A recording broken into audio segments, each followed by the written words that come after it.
Good morning to Dr. Hadini and my friends. Today our group will present about Danone Company and Waha Company. My name is Leong Guan Ting and my matric number is 262284. I am going to present about the introduction of the company's business. Danone Company is a multinational food enterprise and manufactures natural food. Danone's mission is to bring healthful food to as many people as possible.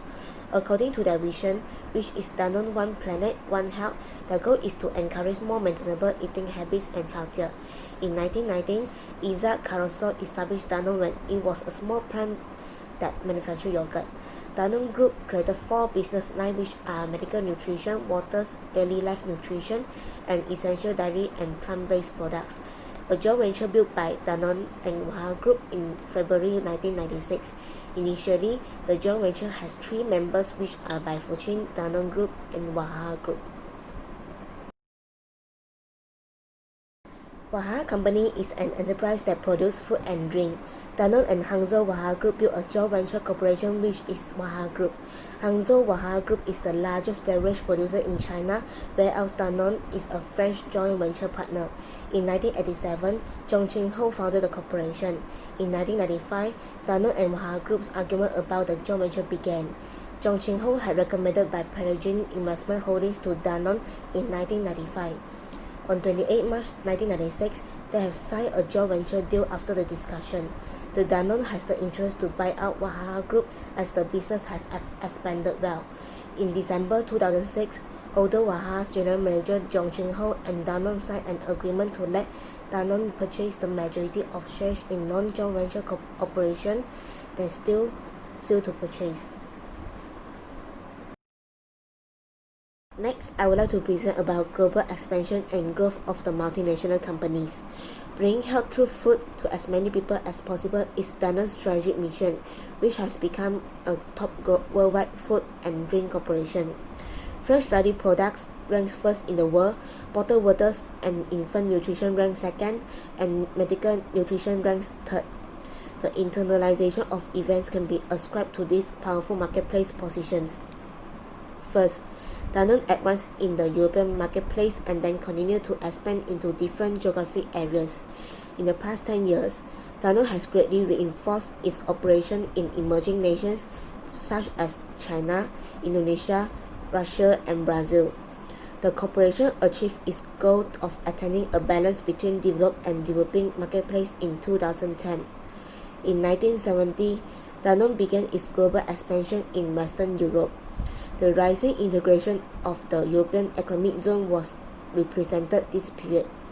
At first, Danone attempted to capture markets near to France, which provided vital development chances and a moderate concentration of its allocation system, such as Spain and Italy. After that, it continued and enlarged globally to other European nations such as Belgium, Greece, Ireland, Britain, and Germany.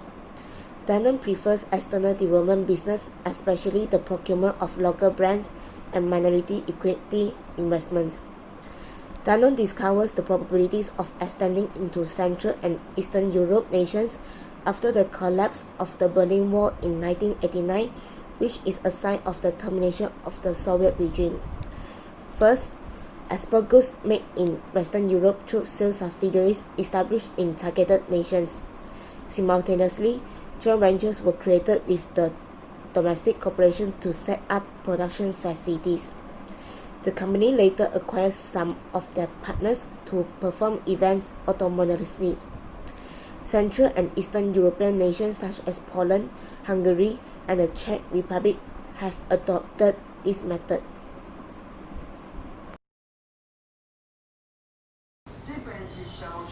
Good evening, madam. So my name is Yosegmi. So now I'm going to start my presentation for the group assessment. So my part will be question 3 and question 4. So my name is Yosegmi. My matric number is 262026. So my third question is the result of rationale why the MNC decided to form international joint venture with the local companies. Yeah, so why they have to form the international joint venture? So first thing first, they have to strive for a high market shares and profit, because when you want to have a high market share and a high profit in a new market, you have to first you have to understand the market first. So yeah, so market knowledge play an important role right here to really understand the market and how it works, and how are we going to penetrate the new market. Yeah, and then compared to market knowledge, of course, when it comes to Danone, they don't have enough market knowledge. So when it comes to market knowledge, Wahaha will have more. Second will be resources and resources knowledge.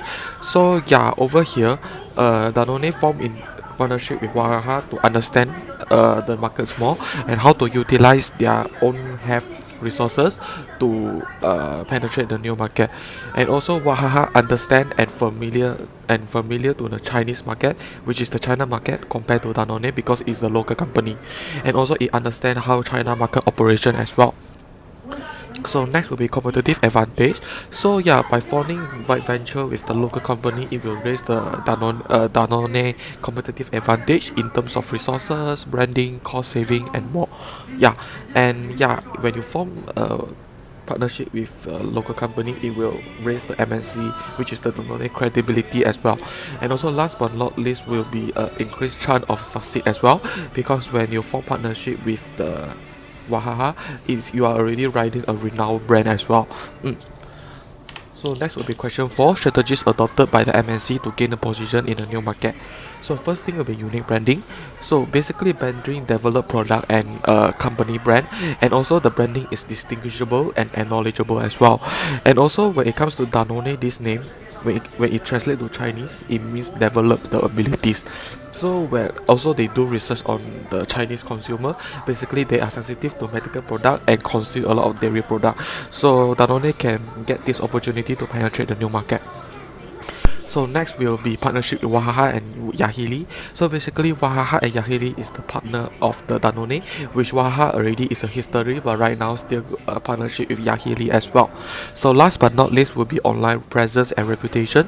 So basically in Chinese market, online is very important, and is all connected to the e-world. So basically consumer give feedback to the product through online as well. So maybe Danone will need to focus in this part to really penetrate to the new Chinese market. Thank you.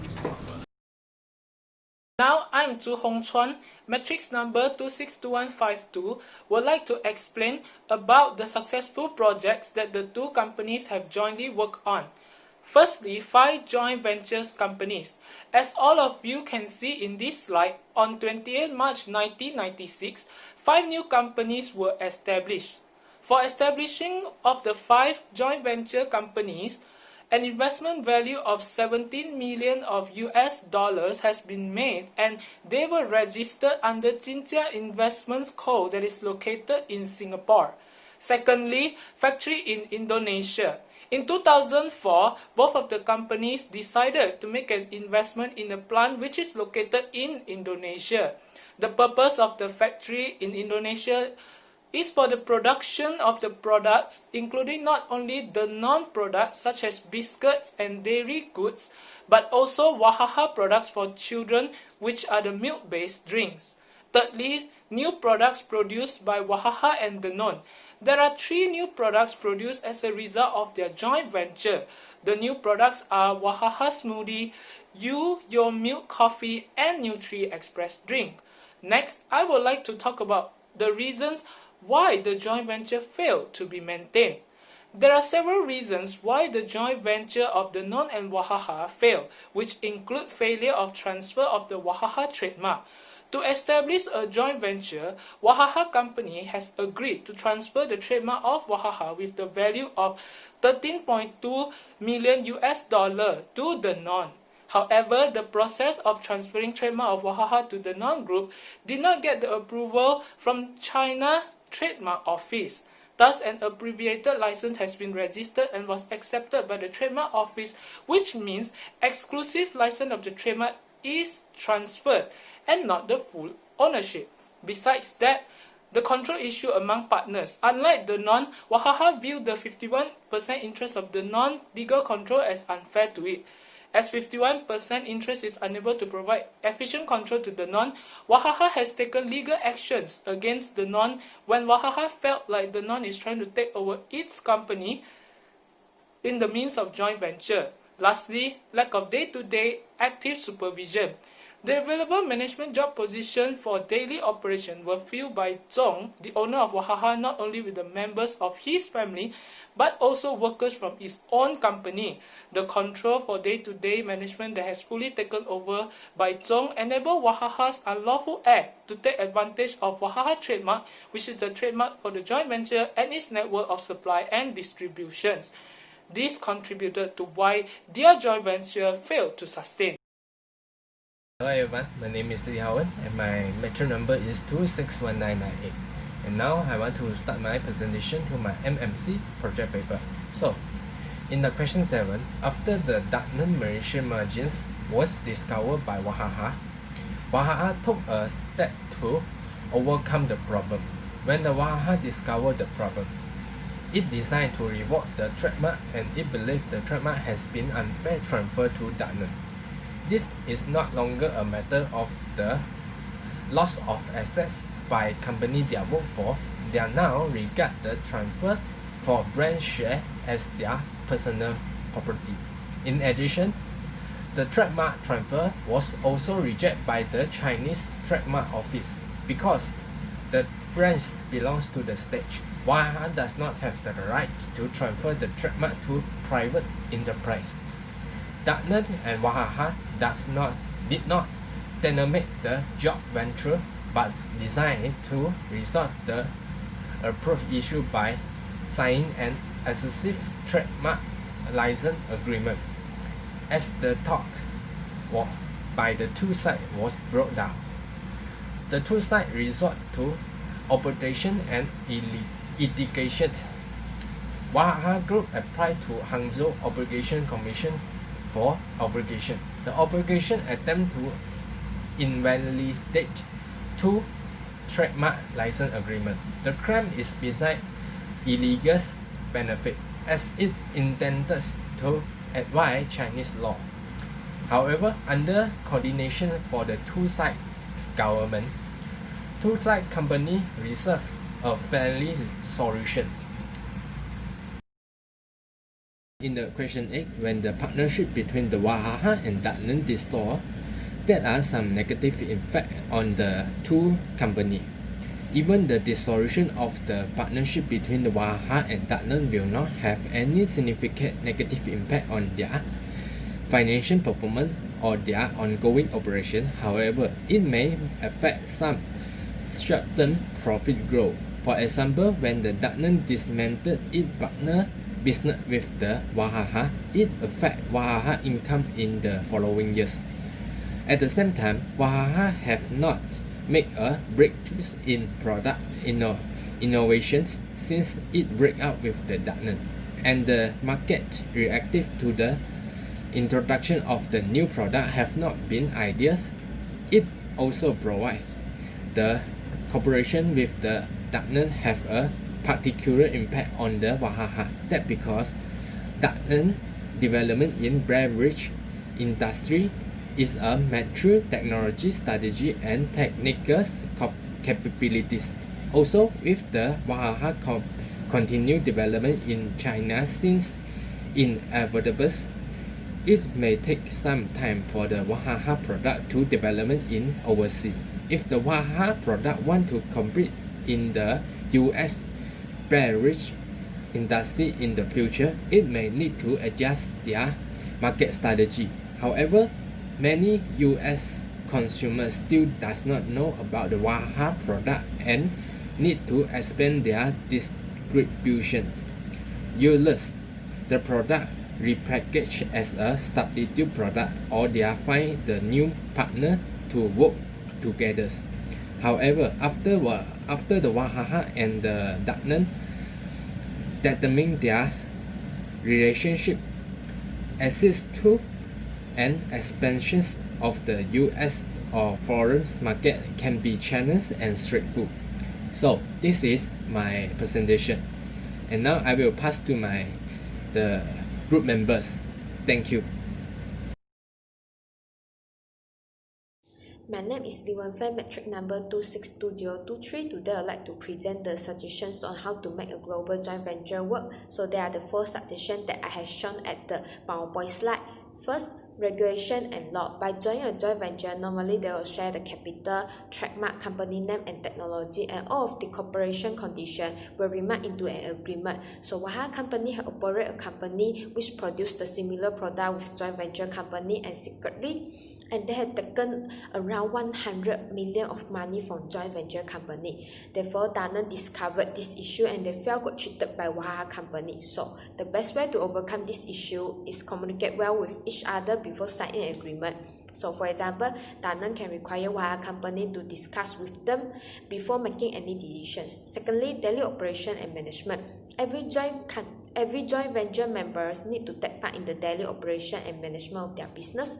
This is because it can prevent the issues of one of the party from betraying. At first, Danone should send their staff expatriate to Waha company and involving their operation like manage together cash flow and budget instead of letting Waha company to control all the daily operation. Third, adapt the culture of other country. Different countries have different culture to manage their business operations. Before agreeing to a joint venture with overseas company, the management team must do some research about the overseas partner on the operation, the working culture, political and economy of the company. So I always know that Waha company are located in China and the way of China managing their business are totally different with the Danone company which located in France. Also, to maintain the currency of China, the government normally will choose some big company as their nation property. It means that the foreign direct investment are not able to acquire that company. Last, competitive advantage. Waha and Danone are focused on the food and beverage market. So nowadays, a lot of joint venture competitors are involving in this field like Suntory and Pepsi. So to compete with them, Danone company need to have some innovative to their product. After the market of the product are stable with ability to compete with the other joint venture competitor, they can slowly expand their market to global.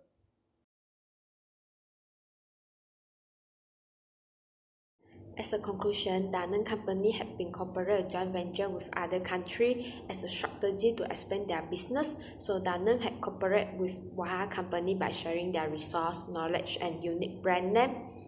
Unfortunately, they failed to continue with cooperate each other, so this situation had affecting the short-term profit growth of Waha company. However, taking part in the daily operation together and improving the competitive advantage can be done to make sure the joint venture work successfully.